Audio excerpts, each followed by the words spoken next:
A very good morning, student. So, again we continue our chapter, that is our environment.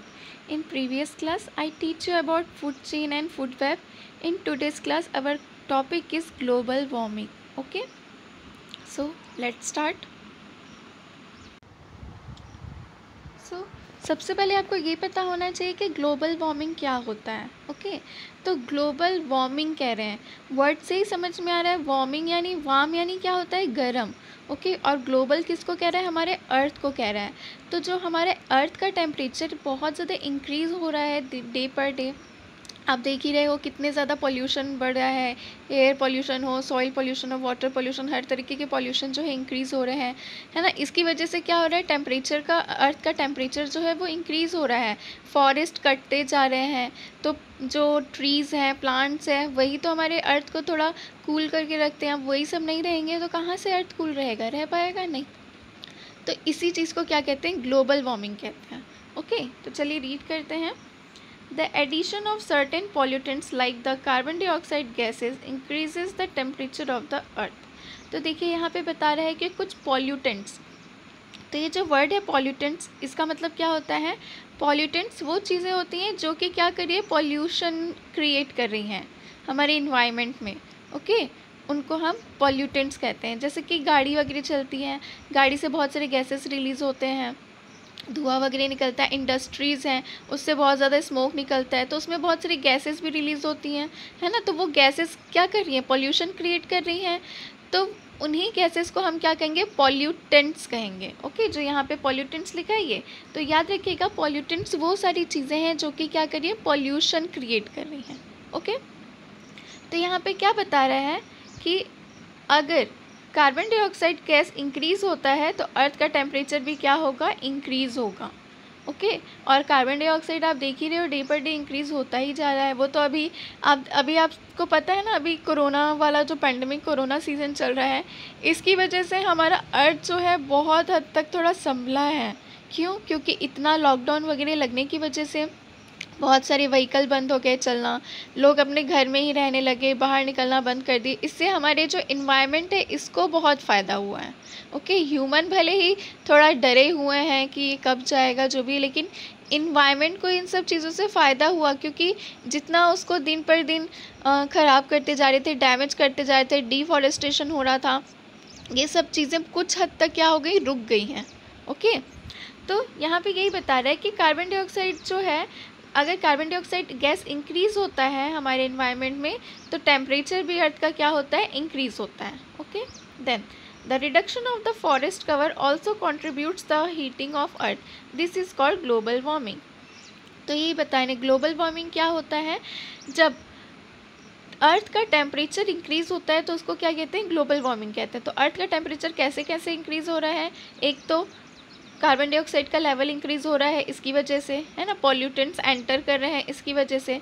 दूसरा, forest बहुत ज़्यादा important role play करता है हमारे environment के लिए. क्यों, क्योंकि फॉरेस्ट जो है वो, उसमें क्या होते हैं, पूरे ट्रीज़ होते हैं, प्लांट्स होते हैं, और ये ट्रीज़ और प्लांट जितने भी हार्मफुल चीज़ें, उन सब चीज़ों को अपने अंदर लेते हैं, है ना.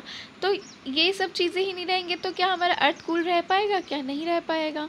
ओके, तो वही बता रहा है कि जब फॉरेस्ट जो है उसमें रिडक्शन हो रहा है, मतलब डिफॉरेस्टेशन होते जा रहा है, पेड़ कट रहे हैं, उसकी वजह से भी क्या हो रहा है, अर्थ में हीटिंग इंक्रीज़ हो रहा है, अर्थ का टेम्परेचर इंक्रीज़ हो रहा है, और इन्हीं सब चीज़ों को क्या कहते हैं, ग्लोबल वार्मिंग.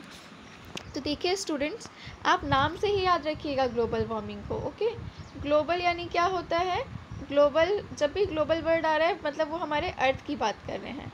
ठीक है, ग्लोबल यानी वो हमारे अर्थ की बात कर रहे हैं. और दूसरा वर्ड क्या है, वार्मिंग.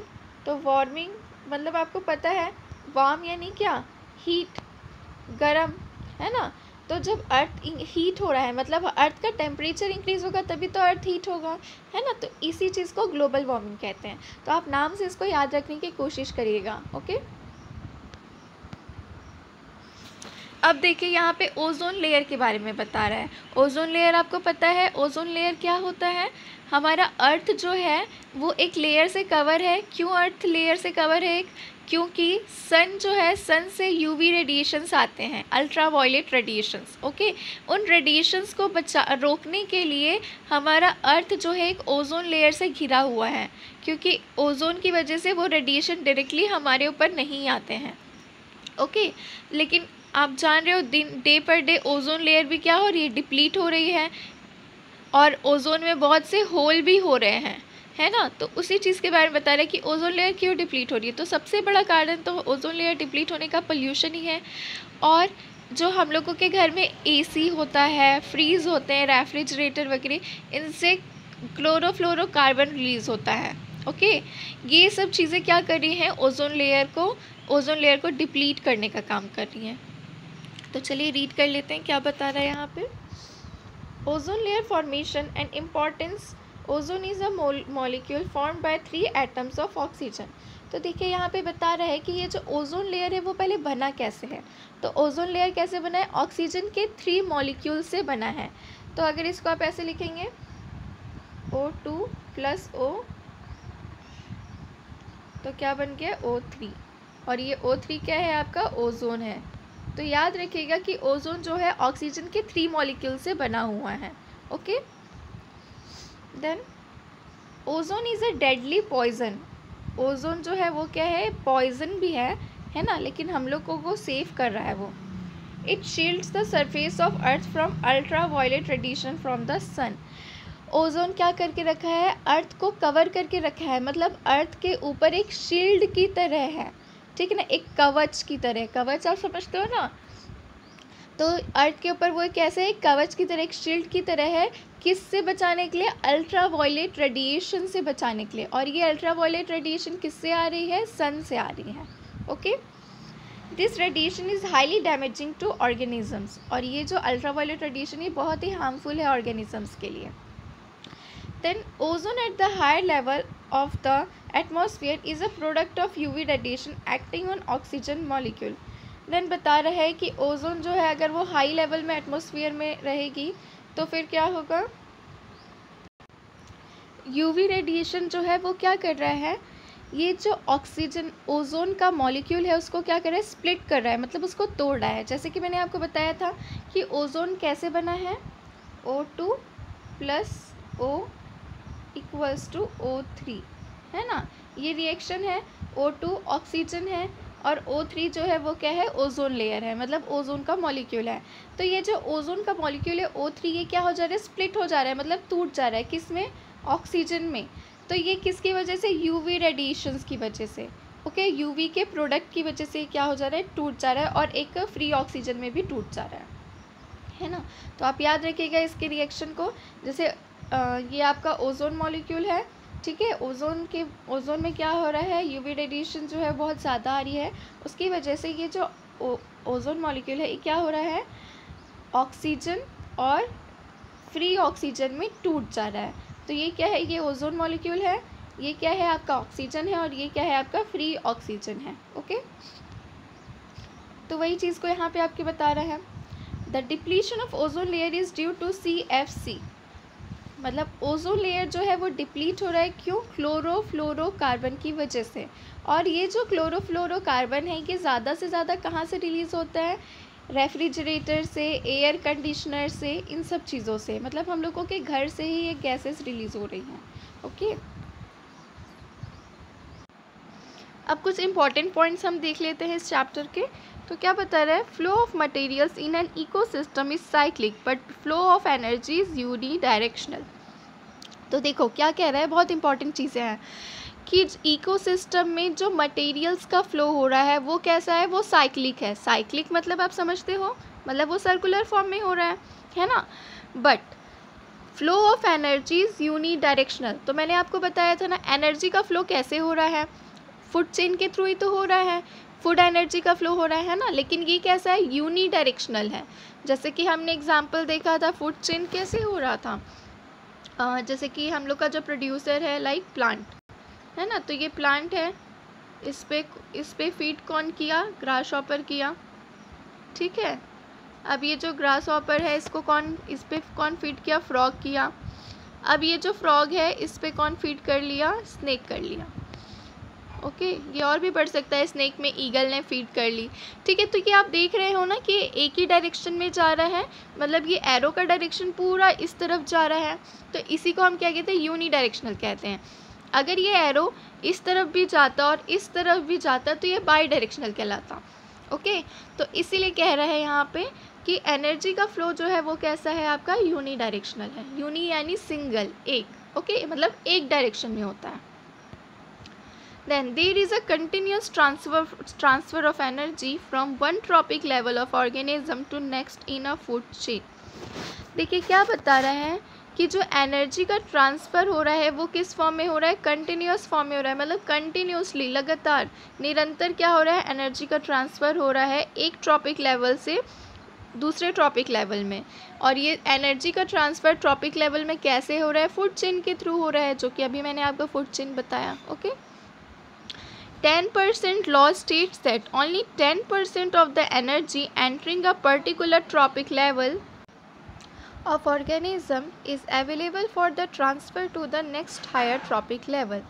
तो देखिए यहाँ पे क्या बता रहा है कि जो 10% लॉ है वो क्या स्टेट करते हैं कि केवल 10% ही जो एनर्जी है वो एक ट्रॉपिक लेवल से दूसरे ट्रॉपिक लेवल में क्या करती है, ट्रांसफ़र होती है। ओके, तो आपको याद रखना है कि जो 10% एनर्जी है वही, मतलब उस ऑर्गेनिज्म की जो 10% एनर्जी है वही ट्रांसफ़र होगी एक ट्रॉपिक लेवल से दूसरे ट्रॉपिक लेवल में। Okay, then the increase in concentration of harmful chemical substances like pesticides in the body of living organism at each trophic level of a food chain is called biological magnification. बहुत important है biological magnification. क्या बता रहा है कि जो increase हो रहा है कंसंट्रेशन में, मतलब जो हार्मफुल केमिकल सब्सटेंस है जैसे कि पेस्टिसाइड्स है, हर्बिसाइड्स हैं, है ना, इनका जो इंक्रीज़ हो रहा है, इनका कंसंट्रेशन का जो इंक्रीज़ हो रहा है लिविंग ऑर्गेनिज्म के बॉडी में एक ट्रॉपिक लेवल से दूसरे ट्रॉपिक लेवल में, और ये कैसे ट्रांसफ़र हो रहा है, फूड चेन के थ्रू ट्रांसफ़र हो रहा है, इसी को हम क्या कहते हैं, बायोलॉजिकल मैग्नीफिकेशन कहते हैं। तो देखिए मैं आपको समझाती हूँ। जैसे कि क्या है, ये एक वाटर सोर्स है। ओके, वाटर है, समझिए। इस वाटर में कुछ डाल दिए हैं केमिकल सब्सटेंस, है ना, तो जो केमिकल सब्सटेंस डाले हैं उसको कौन ईट कर रहा है या फिर उसमें कौन फीड कर रहा है, जो फाइटोप्लैंक्टन है। मैंने बताया था फाइटोप्लैंक्टन मतलब वाटर में जो प्लांट्स होते हैं उसको हम फाइटोप्लैंक्टन कहते हैं। ओके, फाइटोप्लैंक्टन है, जू प्लैंक्टन है। अब इसी वाटर में रह रहे हैं तो ये भी तो इन्हीं सब चीज़ों को फीड कर रहे हैं। ओके, अब ये फाइटोप्लैंक्टन, जू प्लैंक्टन, इन लोगों ने ये सब चीज़ें फीड की। अब फाइटोप्लैंक्टन पे जो ऑर्गेनिज्म फीड करते होंगे या जू प्लैंक्टन को जो स्मॉल फिशेस खाती होंगी, है ना, अब स्मॉल फिशेस को कौन खाती होंगी, लार्ज फिश खाती होंगी। ओके, तो ये धीरे धीरे जो हार्मफुल सब्सटेंस है, जैसे कि डीडीटी का हम लोग एग्जांपल ले लेते हैं, ठीक है, तो ये जो डीडीटी है वो क्या हो रहा है, इंक्रीज़ होता जा रहा है। पहले जू प्लैंक्टन छोटा सा था, उसने थोड़ा सा वो उस चीज़ को गेन किया था, ठीक है, वो थोड़ा सा चीज़ किस में आई, फिश में आई। ये फ़िश भी तो वाटर में ही रह रही है, इसने उस चीज़ को गेन करी है, ठीक है, तो ये फ़िश थोड़ी बड़ी है तो इसमें वो कंसंट्रेशन उसका थोड़ा सा ज़्यादा है। अब इस फ़िश को लार्ज फ़िश ने गेन की, अब वो लार्ज फ़िश में भी वो थोड़ा सा ज़्यादा आया। अब ये जो लार्ज फ़िश है इसको हम लोग खा रहे हैं तो हम लोग के बॉडी में भी उसका कंसंट्रेशन क्या होगा, बढ़ेगा। तो क्या ही यहाँ पे बता रहा है, तो इसी चीज़ को क्या कहते हैं, बायो मैग्नीफिकेशन। मैग्नीफिकेशन यानी क्या होता है, मैग्नीफाई करना, किसी भी चीज़ को एनलार्ज करना, है ना। तो ये इधर पे क्या हो रहा है, ये जो हार्मफुल सब्सटेंस है यही तो बढ़ती जा रही है ना, धीरे धीरे जब एनर्जी का ट्रांसफ़र हो रहा है फूड चेन के थ्रू, तो उस दौरान ही क्या हो रहा है, ये जो हार्मफुल सब्सटेंस है इनका भी ट्रांसफ़र हो जा रहा है। ओके, तो वही बता रहा है। तो यहाँ पे क्या लिखा है, the increase in concentration of harmful chemical substances like pesticides in the body of living organism at each trophic level of food chain is called biological magnification. Okay, तो समझ में आया आपको कैसे धीरे धीरे इंक्रीज़ हो रहा है। छोटा ऑर्गेनिज्म ने उसको फीड किया, फिर छोटे ऑर्गेनिज्म को उससे बड़े ने, उससे बड़े ने, इस तरह से वो उस चीज़ का कंसंट्रेशन क्या होता जा रहा है, बढ़ता ही जा रहा है ना। तो वही उसी को हम क्या कहते हैं, बायो मैग्नीफिकेशन कहते हैं। The disposal of waste should be done in a scientific way. There are different methods of waste disposal. Then disposal की बात कर रहा है कि जो वेस्ट का जो डिस्पोजल करते हैं वो एक साइंटिफिक वे में होना चाहिए। तो यहाँ पे बहुत सारे डिफरेंट मेथड्स हैं जिसके थ्रू हम उसको फेंक सकते हैं या फिर उसको रीयूज़ कर सकते हैं। The method to be use depends on the nature of the waste. Some of the important modes of waste disposal are. तो क्या क्या मेथड यूज़ करते हैं? रिसाइकलिंग. तो रिसाइकलिंग आपको समझ में आता है, मतलब किसी भी चीज़ को यूज़ हो गई है लेकिन उसको फिर से क्या कर लें, रिसाइकल कर लें. Okay. Preparation of compost, compost का फॉर्मेशन करें. Okay. Incineration, landfill, sewage treatment. Okay. तो ये जो चीज़ें हैं, ये जो मेथड है, इसको मैं आपको नेक्स्ट क्लास में बहुत अच्छे से एक्सप्लेन करूँगी. अभी बस आप इतना याद रखिए कि जो वेस्ट का डिस्पोजल जो है वो कुछ अच्छे मेथड में, जो कि हमारे नेचर के लिए अच्छा हो, तो वो कौन कौन से मेथड से? रिसाइकलिंग है, उसके अलावा preparation of compost, incineration, landfill and sewage treatment. Okay. So अभी तक मैंने जितना भी आपको पढ़ाया है, इन सब चीज़ों को आप अपने कॉपी में नोट डाउन कर लीजिएगा. ओके. सो आज की क्लास ओवर करते हैं. Thank you. Have a nice day and keep studying.